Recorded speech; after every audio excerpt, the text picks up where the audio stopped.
Alright you guys, so the main reasons why you should not be consuming baking soda.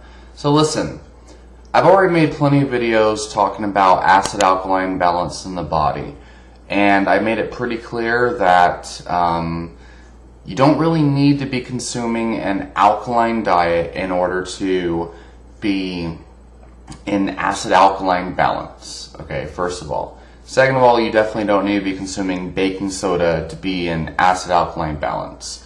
Basically, if you are in metabolic acidosis, if your blood was too acidic, you would be on the verge of death. That's actually a very serious medical condition.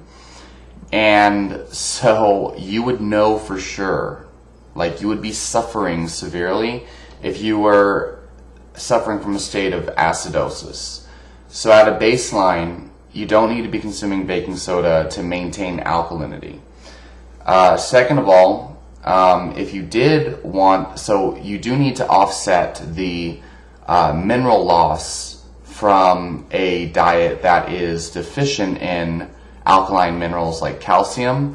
And so what you can do is increase the intake of bioavailable calcium in your diet, preferably from a bone meal.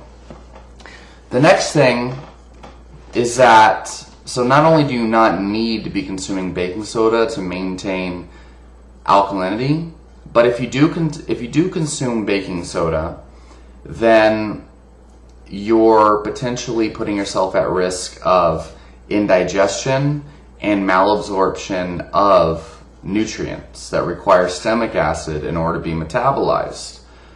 So I've talked in some videos about my own story of veganism back in 2014. And I've also talked about how I actually tried baking soda for a while, thinking that I was going to prevent cancer by consuming it. Now here's the thing. What does baking soda actually do? Baking soda, it hinders stomach acid production. Your stomach needs to have a pH of roughly around 1 to 2. A healthy human stomach typically has the acidity of a vulture or hyena's stomach acid. And that's because human beings have traditionally been eating meat and scavenging dead animal carcasses for millions of years. And so having a heavily acidic pH helps us to fight off pathogens that we might accidentally consume alongside our food. Now, pathogens that are created when you cook food and then store it improperly, that's completely different. So some of the problems with baking soda consumption is, number one, you're going to have trouble digesting animal protein. You're going to have trouble metabolizing vitamin B12, for example. And one of the problems with metabolizing vitamin B12 is that B12 and other nutrients that require stomach acid to be digested, absorbed, and metabolized are heavy contributors towards cell turnover. Towards methylation. Without B12, you don't have methylation. Without methylation, you don't have cell turnover. Without cell turnover, cells can grow out of control. What does that translate to? A tumor. So essentially, by hindering stomach acid production, you could hypothetically create a situation where you have trouble methylating, which translates towards trouble turning over cells, which translates towards tumor growth. So you definitely don't want that. And then if you can't digest animal protein, you're going to have bloating, you're going to have indigestion, you're going to have, you're going to feel like there's a rock in your stomach. And typically people who have trouble digesting meat, for example, first of all, it's typically the foods they eat on the side of meat. And beyond that, if you don't have a healthy stomach pH, which most people in modern society, they don't have healthy stomach acidity, then you're going to have digestive problems. Things like carbonated water, refined sugar and grain consumption, and the baking soda that's found in baked products could typically contribute towards low stomach acid. And low stomach acid is actually the main cause of acid reflux. And typically what people with acid reflux need is apple cider vinegar 3 times a day, 20 minutes before meals. They don't need to be consuming antacid medications like sodium bicarbonate. Okay, so baking soda's main use is actually as an antacid. You look on the back of the box and you'll see that. That is horrible. And even if you take baking soda, hours away from meals, you are still contributing towards alkalizing the stomach and creating a reoccurring theme of alkalinity. And you're training the stomach to become more alkaline. And so if you have an alkaline stomach, the body's going to try hard. The body always tries hard to compensate for imbalances. And so what happens is it pulls minerals from other parts of the body to try to acidify the stomach again. And so you're going to have mineral loss one way or the other. And so what you should be doing is avoiding things that alkalize the stomach to avoid the mineral compensation that the body attempts in order to bring it back into balance. And instead, you want to be consuming all types of minerals. If you have, some more calcium, more strontium and boron from bone meal, from sardines, and things like that. And well-cooked cruciferous vegetables, from what I've seen, have bioavailable calcium, as long as you don't have an intolerance to them.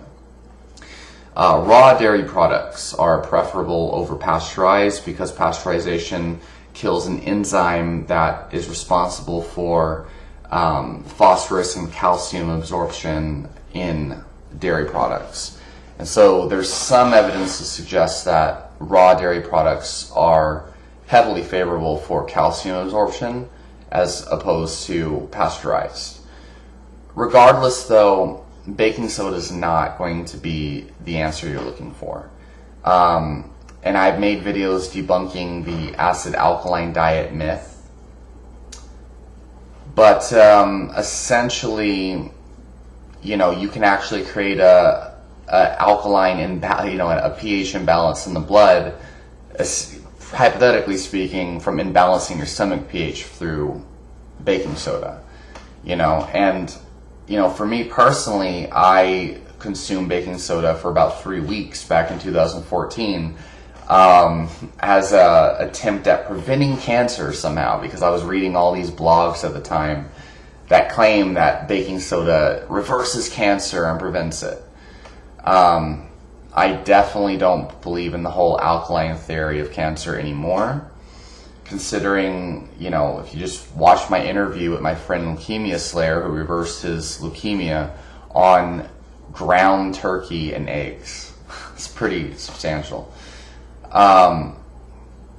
So there's that.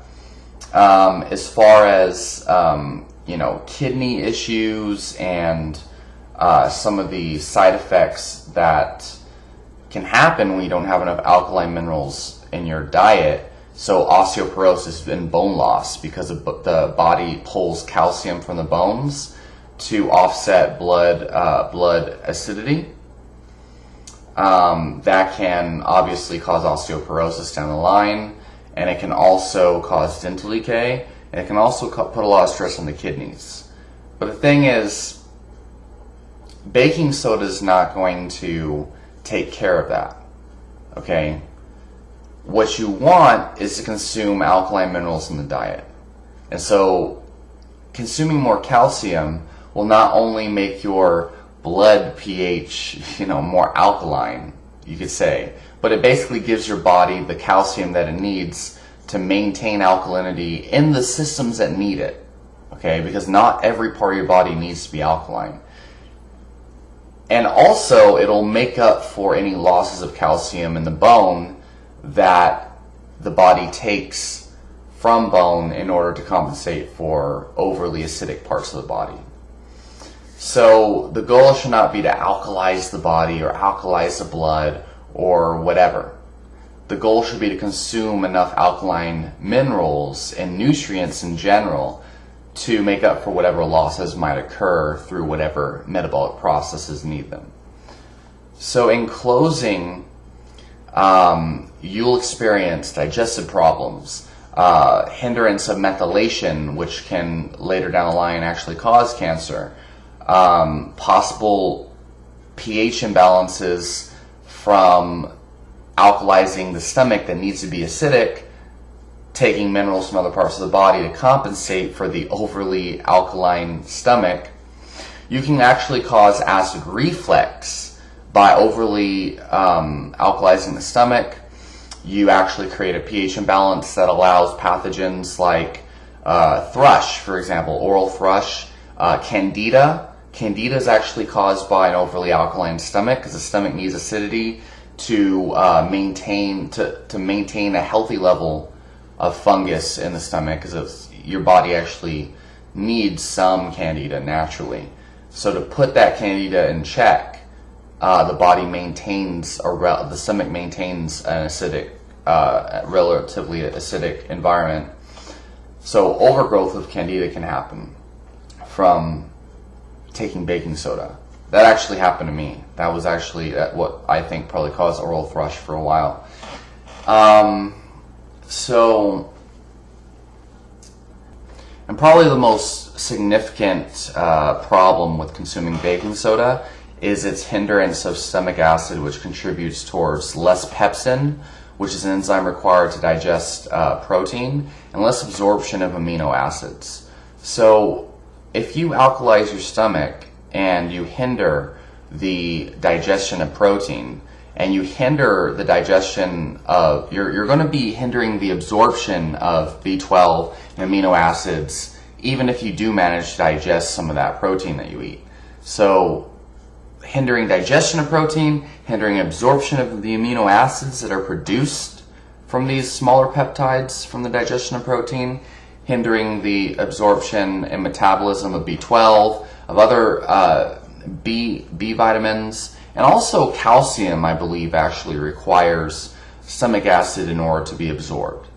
Don't quote me on that one, though. So nutrient deficiencies, amino acid deficiencies, indigestion, acid reflux, possibly hindering methylation, which can contribute towards cancer growth, and no real benefits, and also possibly causing a pH balance by alkalizing the stomach, and then you need to compensate for it by pulling minerals from other parts of the body. Yeah, doesn't really sound like an overall net positive. Leave your questions and comments down below, and I'll talk to you all next time.